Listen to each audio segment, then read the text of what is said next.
राष्ट्रवादीच्या विलीनीकरणाला मोदी शहांनी दिला होता ग्रीन सिग्नल. शरद पवार गटाच्या मोठ्या नेत्याचा खळबळजनक दावा. अजित पवारांनी बैठकीमध्ये माहिती दिल्याचंही केलं स्पष्ट. शरद पवारांचा आजचा दिल्ली दौरा झाला रद्द. शरद पवार बारामतीच्या दिशेने रवाना. दौरा रद्द होण्याचं कारण मात्र गुलदस्त्यात.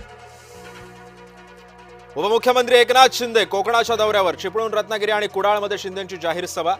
जिल्हा परिषद पंचायत समिती निवडणूक प्रचार शिगेला.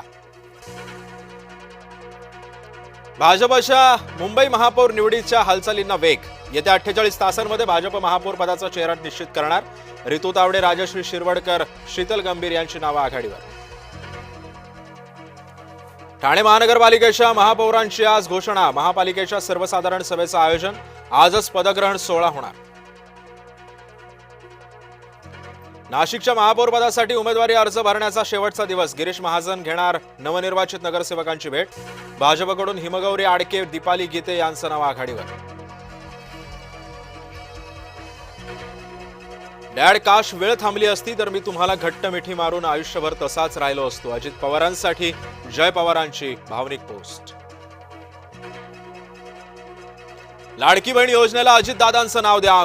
आमदार अमोल मिटकरींची मागणी. मिटकरी मुख्यमंत्र्यांचीही घेणार भेट. दिल्लीतील बैठकीकडे काँग्रेस कार्यकर्ते आणि चंद्रपूरकरांचं लक्ष. बैठकीमध्ये पक्षश्रेष्ठींचा तोडगा दोन्ही गटांना मान्य होणार का?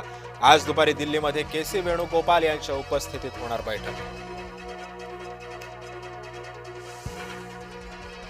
गणेश नाईकांचा शंभूराज देसाईंवर हल्लाबोल.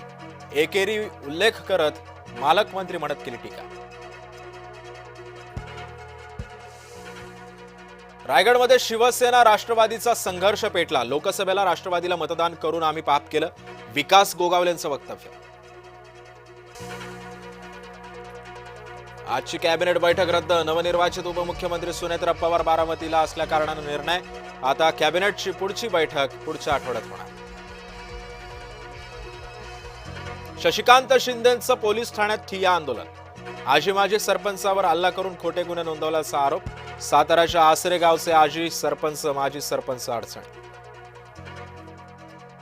दक्षिण मुंबईतील 12,000 इमारतींची होणार तपासणी. अति धोकादायक इमारतींचा शोध घेण्याचा म्हाडाचा निर्णय. गेल्या वर्षी 95 इमारती आढळल्या होत्या अति धोकादायक अवस्थेत. मुंबईकरांसाठी धावणार 238 नव्या एसी लोकल. रेल्वे मंत्री अश्विनी वैष्णव यांची माहिती. अर्थसंकल्पात महाराष्ट्रातील रेल्वे प्रकल्पांसाठी 23,926 कोटींची तरतूद. नागपुरात 26 वर्षीय निवासी डॉक्टरची आत्महत्या. शासकीय महाविद्यालयाच्या नेत्ररोग विभागातील होते कार्यरत. ऋत्विक ठाकूर असं आत्महत्या केलेल्या डॉक्टरचं नाव. अमेरिकेकडून टॅरिफ कमी. शेअर बाजारावरती अनुकूल परिणाम. बाजार उघडताच शेअर मार्केटमध्ये मोठी उसळी. सेन्सेक्स 2,500 अंकांनी वधारला तर निफ्टी 700 अंकांनी वाढला. अमेरिकेकडून भारतावरील आयात शुल्कामध्ये मोठी कपात. आयात शुल्क 25% आता 18%. भारत रशियाकडून तेल खरेदी करणार नसल्याचाही ट्रम्प यांचा दावा. टॅरिफ घटवल्यानंतर मोदींकडून ट्रम्प यांचं भरभरून कौतुक. एक्स पोस्ट करत डोनाल्ड ट्रम्प यांचे मानले आभार.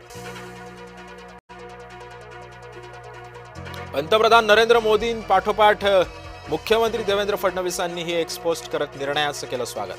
ट्रम्प मोदींच्या मैत्रीचा नवा अध्याय पुन्हा सुरू झाल्याचं केलं अधोरेखित.